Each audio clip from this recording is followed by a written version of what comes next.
میوانداریە مامۆستا یاسین عەزیز مامۆستای زانینگەیەکریە بەڵێ مامۆستا بەیانیت باش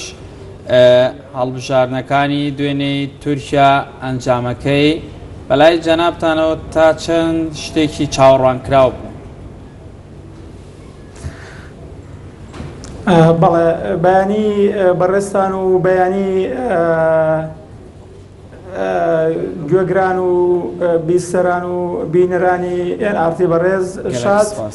و پیرۆزبایی لە خۆمان و لە گەلی تورکیای بەڕێز بە تایبەتی کوردەکانیان باکووری کوردستانی خۆشەویستمانەکەین بەو سەرکەوتنەی کەوا هەدەپا بەدەستی ئەنا توانی ئەو بربەستەی کە چاوەڕوان بوو لە لای نارەکانی تێنەپەڕێنە تێپەڕاند. ینی ئەو ئەنجامەی کە دوێنێ ڕاگەێنرا بەلاتانەوە ئەنجامێکی چاوەڕوان کراو بوو سەلەن لە هەڵبژاردننی حوتی حوزەیران هەدەپە لە زیاتر لە 13 هێنا بەڵام ژمارەی کورسیەکانی 81 کورسی بوون ئێستا بووە بە 59 کورسی و هەروە 10.6 حوتێکی هێناوە. ڕاستەکەی ینی ئێمە قسە لەسەر و مۆزوعا بکەین ئێمە ئەبێت دوو بەش بە دوو ئاراستە قسە بکەین. ئاراستەیە کە بەڕێزان لە باکووری کوردستان پێشبینیان چۆنەوە نارەکانی پێشبینیان چۆن بووە تەمان نارەکانی کاریان بۆ کردکەوە ئەو بربەستی لە سادە تێنەپەڕێنێەوە دنیای کێشە و گرفتیان بۆ بەڕێزان لە هەدەپە دروست کرد بەڵام بە ئەو ئاراستە بیرکردنەوە و ئاراستە کارکردنەی کەەوە هەدەپە کاری لەسرە کرد کە بریتی بوو لە بزوتنەوەیەکی ئاشتی خوازانەی مەدەنیانەی هەوڵدان بۆ مافەکانی گەلی کورد لە باکووری کوردستانی خۆشەویستمان توانی ئەو بربەستەی ئەوان کە دانابوو بربەستەکە تێپەڕێنێ بەڵام مەخابن لە 100 دەنگەکانی کەم کرد من تەوەقوعەکەم دەنگێکی باشی بەدەستێناوە ئەم کاتە چونکە لەم هەڵبژاردنەی ئێستەیە جیاوازە لە هەڵبژاردنەکانی حوتی حوزەیران بۆ لەبەرەوەی 5 مانگی ڕێکە ینی کاریان لەسەر ئەوە کردکەوە هەدەپە دابەزێ لە سادەکەی دابەزێنێەوە بربەستی لە سادە تێنەپەڕێنێ و ئەتوانم ینی دەستخۆشکەریان لێ بکەم و چاویان لێ بکەین بۆ ئەو ماندوو نەبوونەی کەوا توانیان ئەو بربەستە تێپەڕێنن. هاوسەرۆکانی هەدەپە باسییان لەوە کرد کە ئەوان دەبنە ئۆپۆسیۆنێکی کارا لە پەرلەمانی تورکیا. ئەنی هێشتان بۆ ئاکەپە ئەو دەنگانەی کە هێناویەتی سەرکەوتن نییە لەبەر ئەوەی ئاکەپە بە تەمای ئەوەیە سیستەمی ینی سیستەم لە تورکیا لە پەرلەمانیەوە بگۆڕێت بۆ سەرۆکایەتی.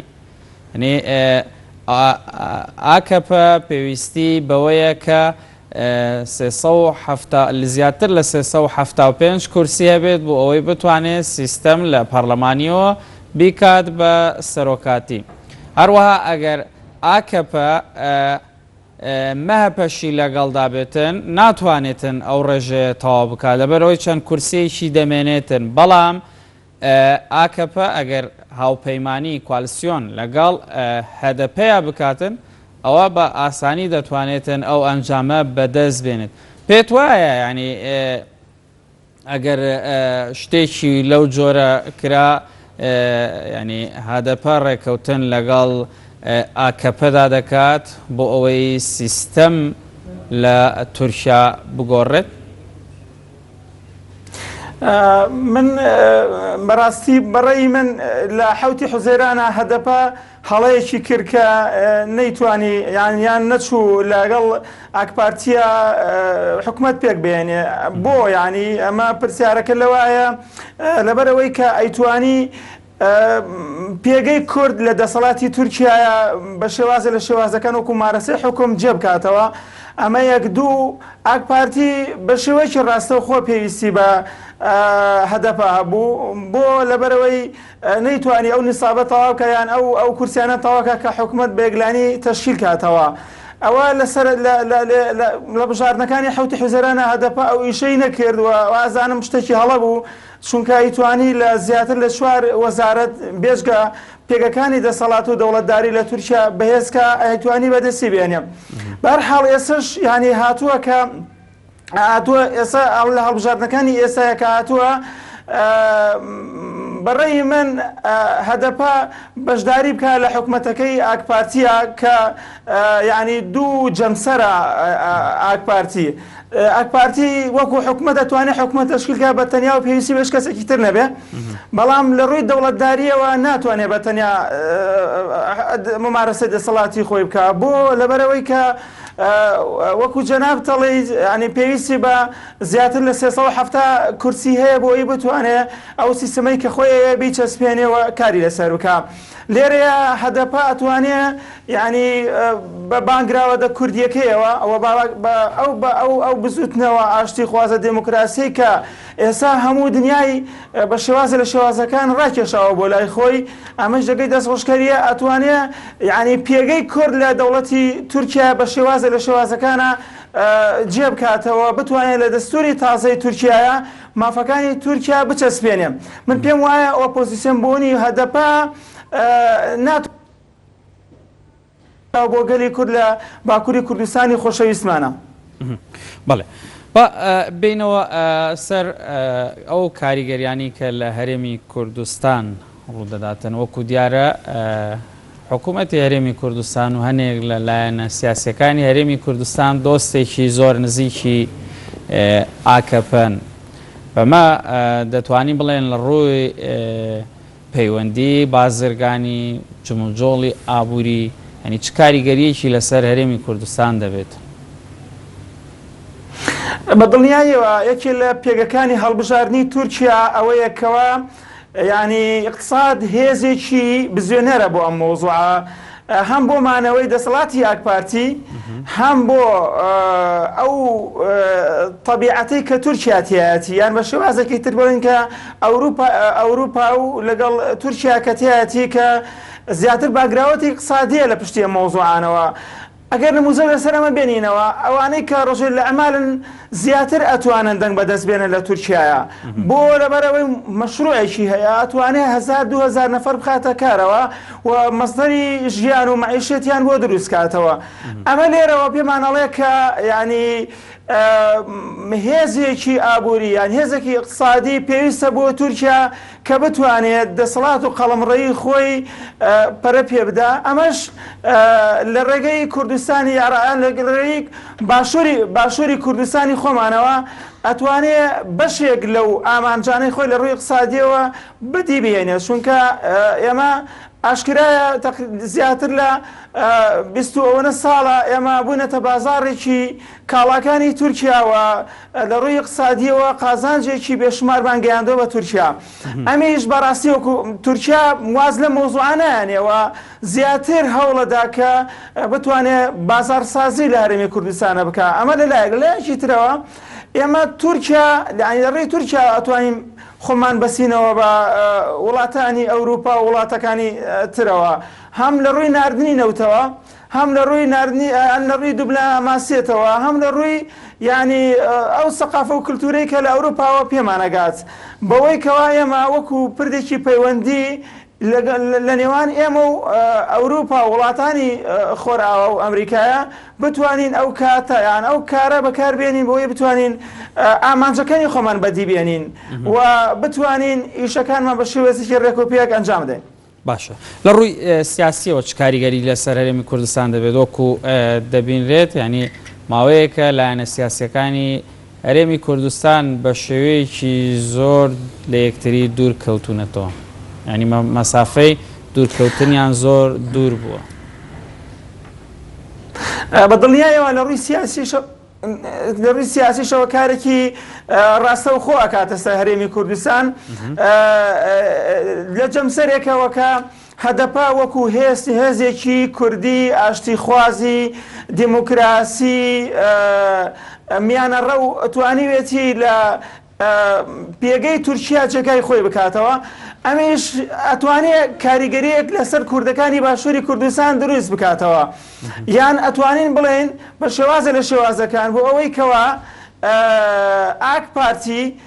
و عەتفێکی لەگەڵ کوردستانە هەیە بە تایبەتی جەمسەری پارتی بتوانێت ئەم شتە ڕێکخاتەوە بۆ ئەوی هەیمەنە و قەڵەمڕێی خۆی لە کوردستانە لە ڕووی اقتصادی لە ڕووی سیاسیەوە هەتا لە ڕووی سەربازیشەوە زیاتر بکات تەداخلی ئەم مۆزوعەکە چونکە ئاراستەی بیرکردنەوەی ئاک پارتی لە پێش هەڵبژاردنەکانی دوێنەوە و لە پاش هەڵبژاردنەکانی دوێنەوە جیاوازترە بێت و ئاراستەی بیرکردنەوە و سیاسەتی خۆی ئەگۆڕێ بە ئەوەی کەوە بتوانێت ئاشتیەک لە منتەقەکە دروست کات چونکە مانەوەی ئاک پارتی لەو ئاشتیایە کە بتوانێت بەرپای کاتوە تەوەقع ئەکەمەوە ئاشتیش پرشی ئێمەی بەرکەوێت. باش داوود ئۆغڵو دوێنێ یاخود شەوی ڕابردوو لە وتاری باڵکۆنیدا بۆ لایەنگرانی وتی ئەمە دەنگی هەموو تورکیا و هەروەها ئەم دەنگانەی بەدەست هێنراوە ئەوە ئەسەلمێنێ کە گەلانی تورکیا ئاشتی و دیموکراسیان دەوێت بەڵام دوای ئەوە وتی ئێمە بەردەوام دەبین وەکو خۆی ئەڵێ لە شەڕی تێرۆر ئەمە چی ئەگەین ینی پێتوانیە ئەمە بانێک و دوو هەوایە ینی لەلایەک ئەوان دەیانەوێت ینی باسی ئاشتیەکەن و لەلایەکیش ینی بە ناڕاستە و خۆباز لەوە دەکاتن کە هێرشەکانیان بەردەوام دەبێت بۆ سەرپەکەکە. بە بۆچینی من باگراوندی قسەکانی ئەحمەد داود ئۆغڵو ئەوەیە کەوە یعنی ئاک پارتی توانیوێتی هەم لە کوردستان ها کورسی و دەنگێکی زۆر بەدەست بێنێ هەم لە ناو تورکەکان و لایەنەکانی تریشا کە وەکو ئاین و ئاینزاکە و یان نەوتەوەکانی تریشا بتوانێت دەنگ بەدەست بێنێ وەکو چۆن هەدەپە توانی لە ناو تورکەکان دەنگ بەدەست بێنێ و ناو کوردەکانیشە بە هەمان شێوە ڕێژەیەکی بەرچاوی یەکەمی بەدەستێ ناوە لە ناو کوردەکانە ئەمانە لێکچوونێک هەیە لە نێوان هەدەپە و ئاک پارتیە بۆ ئەوەی کە بتوانن لەسەر ئاشتیەکە لەسەر ئەو مۆزوع ئاشتەی کە پێشتر قسەی لەسەر کراوە قسەی لەسەر بکاتەوە. لەلایەنێکی تریشەوە ئەم لەگەڵ تورکیا لەگەڵ عەفوەن لەگەڵ ئەمریکا و لەگەڵ جەمسەری ئەوروپیا وەکو بڵێ حیلفێکی هەیە بەرامبەر بە تیرۆر و داعش. داود ئۆغڵو بە قەناعەتی من ئەوێ ئەوە بڵێ کە هێزی چەکداری پێویستە لە منتەقەکە بە شێوازە لە شێوازەکان نەمێنێ و گرنگی بدا بۆ مۆزوع ئاشتی کە ئەیەوێ و کاریگەری لەسەر پەیوەندی تورکیا و ئەمریکا بێوە پەیوەندی لەسەر تورکیا و رووسیا بێوە پەیوەندی لەسەر هەتا ئەوەی پێنج قۆڵێ پێنج زایدەکەکەی ئێران و ئەو نەتەوە یەکگرتوەکانە بێت و هەتا یعنی ڕاستەوخۆ پەیوەندی بە دەسەڵاتی مانەوەی ئەسەدەوە بێوە دەسەڵاتی داعش و هێزی پەکەکە و ئەوانەوە یعنی بۆ خۆی کۆمەڵە جەمسەرن پێویستەکە ئەمانە ئەم جەمسەرانە بە شێوازێکی هاوسەرگیری یا بە شێوازێکی تەوازن بتوانێت ئەمانە جێبەجێ بکە ئەگەر وانەکات لەوە وەزعی زۆر باش نەبێت. باشە پێت وایە ینی تورکیا لەو بڕیارەی کە داوێتی بە تایبەتی کە پەرلەمان ئەوەی پەسەند کرد سوپات دەتوانێت سنوور ببەزێنێتن ینی ئەمە لە هەرێمی کوردستان ڕوودەدات؟ بە دڵنیاییەوە ئەوەی کە ئێمە لە سێری مێژووکە چەند جار سنووری کوردستانی ینی بەزاندووە و ئەوە ئەو پشتگیری بۆ ئەو قەرارەی کە کاتی خۆی لەگەڵ حکوومەتی عێراقی پێشووە هەیبوو لەسەرەوەی کەوا بتوانێت سنوورەکانی ببەزێنێ بەرامبەر بە نەیارەکانی و دڵنیام ئەمە کۆتاجار و ئاخرجار نابێ جارەکانی تریشە توانێت تەداخلی سەربازی بکە بەڵام ڕەنگە شێوازی تەداخلکردنەکەی جیاوازتر بێ لەوە گرنگێکی زیاتر بە ناوخۆی ئەو جیاوازیە ئاشتی و ئاشتەواییەوە و پرۆسەی ئاشتی تەوەقوعەکەم گرنگی پێ بدات و بەرە پێشێوبات بۆ مانەوە و ئامانجەکانی خۆی. پێت وایە ئەگەر ئەنجامی بدات ئەو جیاوازیە چۆنە بێتن کاگەس؟ ڕەنگە کەمی بکاتەوە چونکە ئەو ئەیەوێت نارەکەی بە شێوازە لە شێوازەکان سەرکوت کات کە نارەکەی پەکەکەی نارێکی سەرسەختی تورکیای ئێستا، بەڵام لە هەمان کاتیشە ئەیەوێت گرنگی بە ناوخۆی باکووری کوردستان بدا بەوەی کەوا پرۆسەی ئاشتی بەرقەرار بکەوە بێوێ ئەمە پەیامێک بگەینە بە باکووری کوردستان و بەشەکانی تری کوردستان کە ئێمە ئەمانەوێت لەگەڵ کوردەکانە بە ئاشتی و ئاشتەوایی بژین. ئەمەش ڕەنگە کار بکاتە سەر کەمکردنەوەی ینی لایەنگرانی پەکەکە و زیادکردنی لایەنگرانی هەدەبە. بەڵێ یاسین عزیز مامۆستای زانینگەی لە ستودیۆمە لە هەڵەبجە گەلمەدا بووی، سپاس بۆ شرۆڤێنتە.